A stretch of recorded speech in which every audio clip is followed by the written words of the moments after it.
It's been a while. Still childless? Such a defective product for not being able to show off any grandchildren. Betty and I have had our ups and downs in the past, but even now, thinking back on it, it still makes my blood boil. After all, the harassment I've faced from her about not being able to have children has been excessive.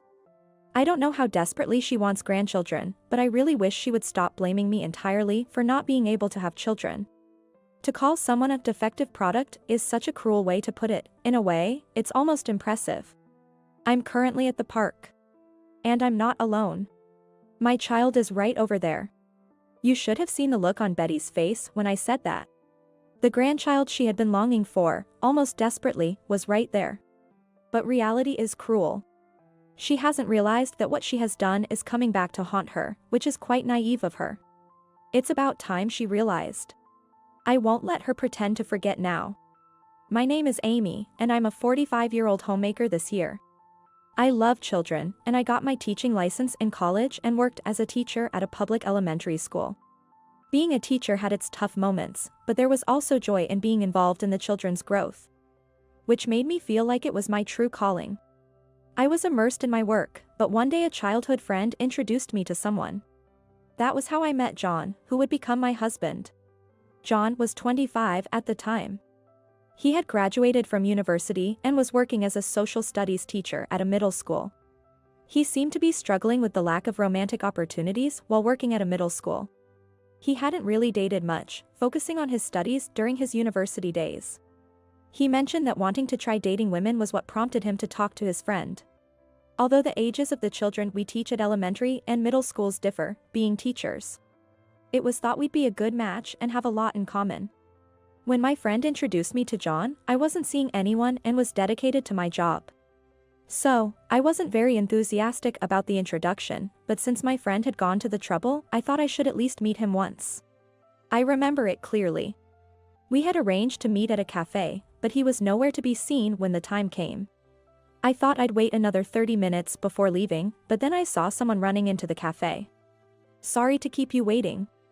John came in out of breath, looking like he could barely stand. No, it's okay. I was just getting a bit worried. Actually, a student in my class asked me for book recommendations. We got so caught up talking about it that I lost track of time. Hearing his response made me burst out laughing. At the same time, it was clear to me that he was not a bad person. If he could get so involved in a discussion about books with a student, it showed he was well liked. And the thought of John getting so caught up in recommending books to a student that he forgot his appointment was somehow endearing. Sorry, I shouldn't laugh so much when we've just met. But now, I really want to know more about you. Really? Seeing you smile made my nervousness just disappear. You were nervous? Yes, well, I didn't expect to meet such a wonderful woman, John said, somewhat bashfully. Oh, stop it. I'm almost 35, you know? I'm probably quite a bit older than you. I'm 25 now, but age doesn't matter to me. From there, John and I began to have deeper conversations, trying to understand each other. His passion for work, his compassionate nature, and most of all, the respect he commanded from his students became evident. It seemed that John also thought highly of me. It's only been a short while since we met, but I'd regret it if I didn't say this now. Would you consider a relationship with me? With marriage in mind? John, his face flushed, stared at me intently. I was set on my decision. With you, I think we could have a good relationship. I also have the same feeling as you. The time I spent with John was truly enjoyable. Even outside of our dates, I found myself wishing to be with John more, and it was then that he proposed to me. Since the first time I met you, Amy, I've always wished we could be together forever. Will you marry me? Yes. I feel like I can be happy with you, John. I answered without hesitation. After meeting each other's parents and completing all the formalities, it was decided that John and I would get married. To think I, who was so focused on my career just a while ago, would be getting married and starting a life with someone I love. In preparation for our marriage, we discussed our future careers and the possibility of having children. One of the reasons I fell for John was his respect for my thoughts and life choices. I want to continue working even after we get married. Above all, I love my job as a teacher. I can tell that much, Amy. But what about children? Personally, I'd like to have them if possible, but when it comes to actually having them, I want to respect your wishes. Of course, I want children too. It might be tough balancing work and family, but I hope we can have a child sooner rather than later. John and I agreed to try for a baby while managing our careers as best as we could. This is something beyond our control, a blessing we hope to receive. However, we were oblivious to the brewing storm that was about to disrupt our peaceful life. I'm off to the extracurricular activities for a bit. Okay, you'll be back by dinner, right? Take care. After seeing John off, I was having coffee alone in the living room when the doorbell rang. Oh, Amy. Hello? Ah, Betty, hello. John's at school for extracurricular activities. Is there something you need? At that moment, John's mother, my mother-in-law, Betty, seemed a bit disappointed, but she quickly turned to face me and suddenly said, "It's almost been a year since you got married, hasn't it?" "Yes, it has." "Thanks to you." "That's not what I mean. Before taking care of other people's children, you should have your own. If you can't even manage that, you might as well quit your job." Betty looked frustrated, as if her message wasn't getting through. That's quite sudden to say. Isn't it about time? Or were you planning to wait until the stable period? Children, you mean? You're 35, aren't you? Having 2 or 3 children is normal. The sudden talk about children took me by surprise. This isn't something I can control at will, and I decided to be honest about it. John and I have talked about it, and we'd be happy to have one. We'll let you know right away if I get pregnant. What are you being so nonchalant about? I don't understand how you can afford to be so leisurely about someday. I was taken aback by her nervous demeanor. After all, she seemed so calm and gentle when we met before our marriage. I'm sorry if I've offended you. But this isn't something I can manage on my own. So what are you saying? It's John's fault? Saying this, Betty briskly walked into the room. Then, from inside the room, I could hear Betty's voice. "What's this machine?" I bumped my foot into it. "I'm sorry, that's an air purifier." "An air purifier? This big?" "I have a house dust allergy, so I'm particularly careful about the air quality. I'm sensitive to house dust, and I start sneezing uncontrollably. I keep it to clean the air. I'm sorry if it's in the way." Then, Betty let out a heavy sigh. "Ha! Are you saying you're coddling yourself with that?" "Excuse me? Coddling, you say?" "Well, yes. All this talk about dust and dirt is why you're physically weak, right? And if you need to ventilate, just open a window. Unfortunately, this apartment is on the 2nd floor in an area with heavy traffic. I'm also concerned about the exhaust gases." "No, but there are exhaust gases, so I can't really keep the windows open that much. Relying on such a nonsensical machine. It's because of things like this that you can't have children, isn't it?" Betty, ready for a fight, looked at me as if she was convinced she was right. "Because you want children, don't you? Then come to my house next week." "But it's fine. My husband has already passed away, and I'm the only one there, so it won't bother anyone." It seemed like I had no choice but to go. The mere thought of it was depressing. The following week, I visited Betty's house. "Come this way." Betty pulled my hand and led me into the living room. As soon as I entered the living room, a strange scent hit my nose. Excuse me, but..." I hesitated, unsure how to describe the peculiar smell, and then she handed me a cup that seemed to contain something like tea. "Here. This tea is supposed to help regulate your body and make it easier to conceive. Am I supposed to drink this?" "What about yours?" "I'm not drinking it. They say good medicine is bitter, so I'm making myself be the bad guy by making you drink it." The strange color and scent made it seem impossible to drink. While I was struggling, she opened the zipper of my bag and shoved in something that looked like a paper bag. "What's this?" "Don't go through my bag like that. Please stop. Don't make it sound like I'm a thief. This tea works best if you drink 4 cups a day. And next, there's this." Betty then dragged me to the yard. Seeing a mountain of laundry, I was puzzled. What's with all the laundry? The gauze towels, small clothes, and bibs didn't seem like they belonged to Betty. I got them from an acquaintance. They say that handling and washing children's items can make it easier to conceive. It's also good practice for when you have children. Then, she brought out a large tub and a washboard. They say if you wash with all your heart, the child will be happy to come into your womb. I was left speechless as she confidently walked back to the living room. Indeed, I do think about having children, and John and I have talked about it. But why is Betty in such a rush, despite our decision to take our time and not force anything? I was furious, but I couldn't just leave without doing anything. As instructed, I washed the pile of children's clothes with a washboard and hung them up to dry. Betty, I'm done. Then come back the day after tomorrow. Just like today, come over and wash. But I have work the day after tomorrow. Work? You can make time before or after work, can't you? If you really want children, you should be willing to make some sacrifices. Being stubborn, I followed Betty's instructions out of spite. After school, I would go to Betty's house late at night and diligently hand wash the clothes of children I didn't know, in the dark. My hands became rough from washing so many clothes in the cold. Despite using hand cream, my hands quickly became chapped from the dryness. What happened to your hands, Amy? John looked at me with concern. I hesitated to tell him the truth.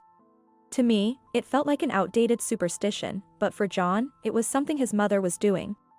I was worried about speaking ill of his mother, especially since he also wanted children. Actually, your mother has been asking about when we'll have children. She told me that hand-washing children's clothes can help with conception. So I've been going to her house every other day to wash them. John looked at me incredulously. What's that? Does she seriously believe doing such things will lead to having children? John seemed to ponder for a moment before decisively speaking up. I'll talk to my mom about this, so you don't have to go there anymore. Actually, she has a decent inheritance from my father and had said before that she wanted to try living on her own. Not to rely on me or her future grandchildren. Also, I think I should visit a doctor. A doctor? Why? Because having children isn't just a woman's issue, right? Maybe the issue is with me, and it's better to know, don't you think? I admired this about John. He would consider my troubles as his own and think through them together. Thank you. But don't overdo it. It's for you, Amy. It would be harder to stay silent while all this is going on. However, Betty wasn't going to settle down just like that. I talked to Mom. You don't have to go to her house anymore. Thank you, John. I'm sorry for putting you through this. No, don't worry about it. Actually, it seems like the difficulty in conceiving might be due to me. John spoke with an apologetic tone. But the doctor said it should be okay, with medication and regular checkups. Let's see how it goes for a bit, and if nothing changes, we'll think about what to do next. It seemed like the issue was resolved for the time being, but it wasn't over yet. Sometime later, a package arrived at our house. The cash-on-delivery package was from Betty. Upon opening it, there were several books and a lengthy letter. The letter expressed anger about the conversation I had with John regarding Betty. The books were on pregnancy and parenting, and they seemed quite old. Honestly, I felt a mix of anger and disbelief towards Betty's actions. John seemed to feel the same. I told her to stop, and she's still doing this. What should we do with these books? Honestly, even if she says to read them, Mom must be blinded by her desire for grandchildren, not seeing anything else. I'm truly sorry for making you go through this. After some thought, John chose his words carefully. Being caught between me and Betty must have been difficult for him. My mom is important, but I want to protect my wife, Amy, the most. If it means hurting you, then we need to reconsider our relationship with her. But, she's still your mother. I don't want you to regret anything if something happens. It's unavoidable for ceremonies, but we don't have to interact beyond that. I'm really sorry for not noticing earlier. John apologized deeply. We decided to minimize contact with Betty, except for necessary ceremonies, and to block her calls and refuse her packages. John seemed to be sending her some money personally, but that was between them, so I chose not to say anything this time. For a while, we lived peacefully without seeing Betty. John said, stress is the worst for your health, and keeping distance from her might have been for the best. It was about a decade after Betty's problematic behavior. I was leisurely sitting on a park bench, sipping coffee. While I was enjoying my coffee for the first time in a while, a voice came from behind. Long time no see. Still childless? Such a defective product for not being able to show off any grandchildren. For a moment, I couldn't recognize who it was. But even though she had become much thinner and smaller, it was Betty. To demean someone as a defective just like that, some people really don't change over the years. Her scornful gaze made the warm coffee I was savoring suddenly taste cold and bitter. It was a stark reminder of how emotions can drastically alter our sense of taste. Betty. What's the meaning of not showing your face? You didn't tell John anything unnecessary, did you? It's not like I meant to. Betty said, poking the ground near my feet with her cane. What's your intention, going so far as to avoid your husband's mother like this? While nagging incessantly, she scrutinized me from head to toe. Sitting here all elegant in the park, sipping coffee by yourself, you must feel pretty good, huh? Since the day Betty commanded me to wash a stranger's baby clothes, nothing about her has changed. And yet, I had spent the last 10 years peacefully without encountering Betty. I wish we could avoid meeting, but I gathered my courage and spoke up. My children are right over there. Betty appeared momentarily puzzled, but then burst into raucous laughter. She was laughing so hard, showing her teeth, as if she was about to roll on the floor laughing. Is the idea of me having a child that ridiculous to her? Betty must have always assumed that it was impossible for me to have children. That's probably why she feels comfortable behaving this way. It's her prerogative to believe that happiness comes only with children, but I wish she wouldn't impose her values on me. Then, suddenly turning serious, she glared at me. I braced myself for what she might say next. What a sudden claim. Aren't you significantly older than John? There's no way you could have children. Indeed, I am older than John, but it's unfair to be so categorically told that I can't have children. After all, there are many couples with age differences who have children without issue, even later in life. I took a deep breath, ready to express my feelings. So? Then, Betty placed her index finger on my lips. With her finger raised pointedly, she glared at me as if to say, don't say another word. So you should have just done as I said.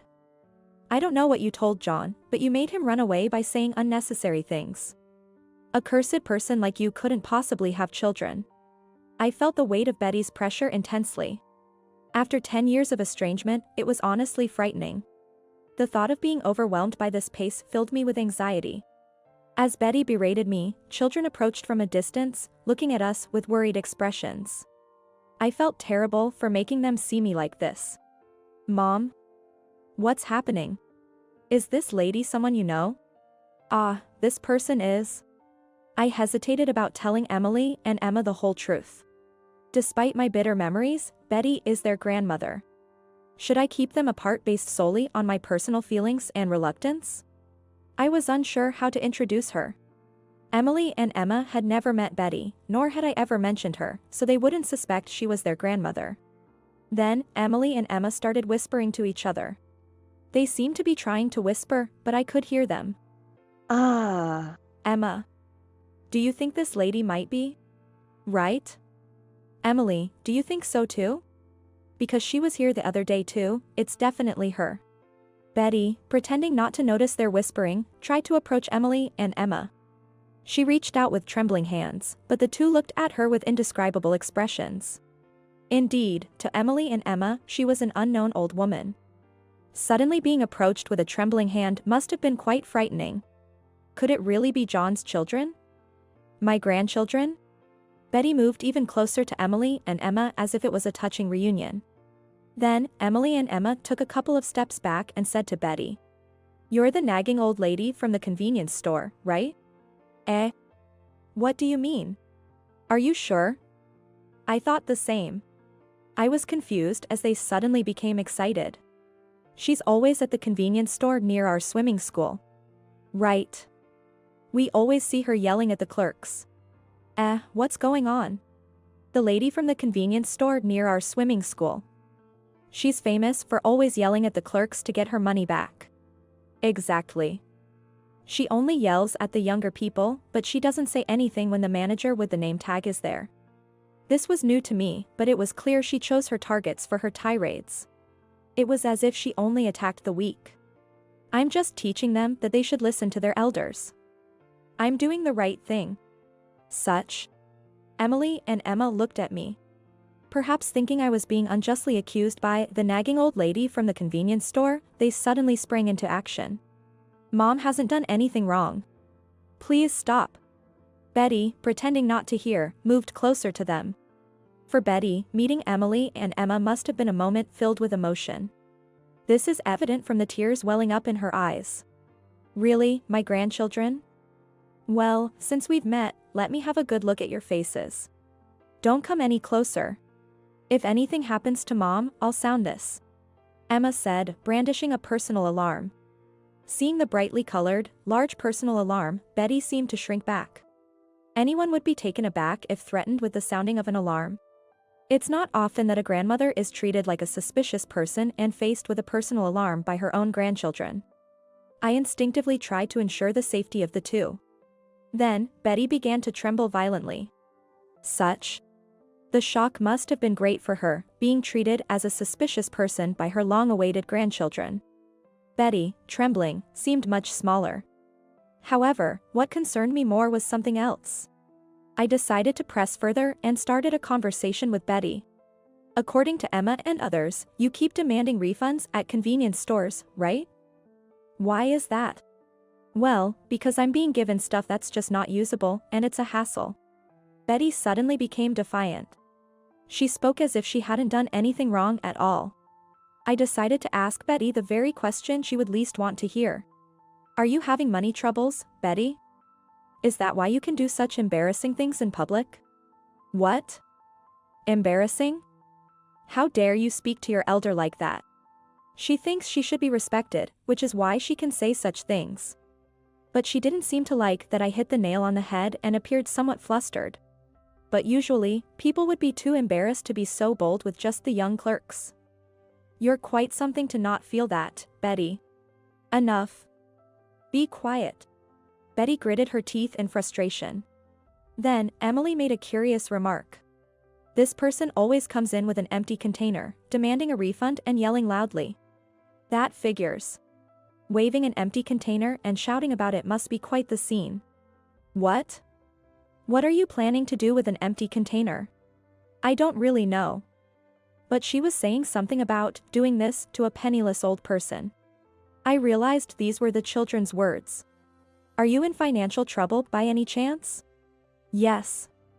It's awful, getting old and running out of money. As far as I remember, Betty's house was overflowing with branded items. She probably squandered the entire inheritance from my father-in-law. It must be hard living in financial difficulty. If you understand, could you send me a little money? $1,500, or even $1,000 would do. I dodged Betty's approaching gaze and said, I must decline. What? After all that has happened, expecting help now is a bit much, don't you think? Then, Betty glared at me with frustration. You must be heartless.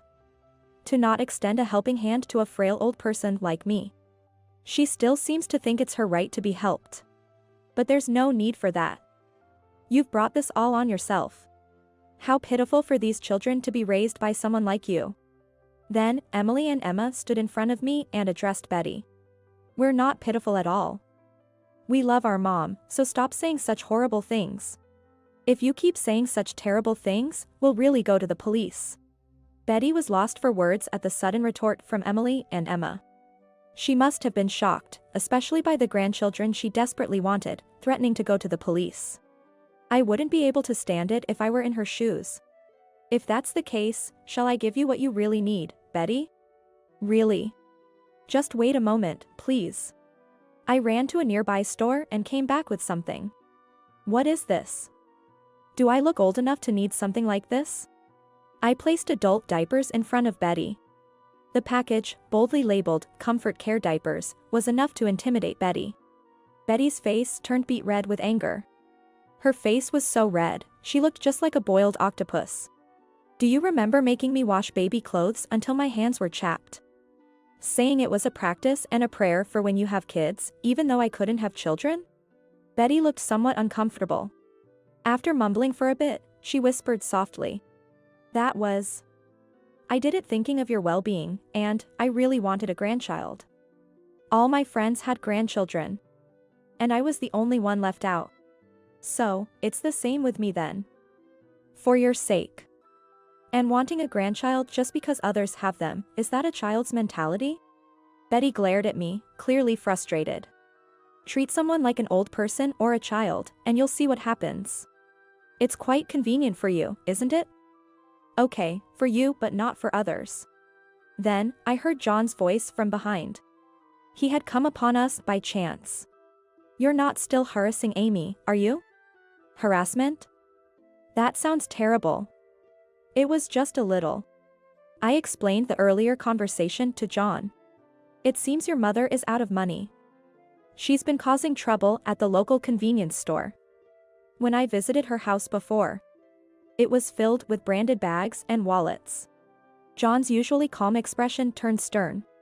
Mom. Weren't you the one who said you'd live off Dad's inheritance without bothering anyone? And didn't you promise not to approach Amy anymore? No. Seeing Amy was just a coincidence. How could it be a coincidence? In such a large park, and a children's park at that, running into Amy just by chance, who would believe that? Betty fell silent. John had hit the nail on the head. You've always loved buying branded items, are you still doing that? Well, I just bought bags and shoes to match the occasion, and it kind of added up. I was even sending you some money from my allowance, and to think you were buying so many bags and wallets. I told you to only buy what you need. Didn't I? I feel betrayed. Then, Betty clung to John.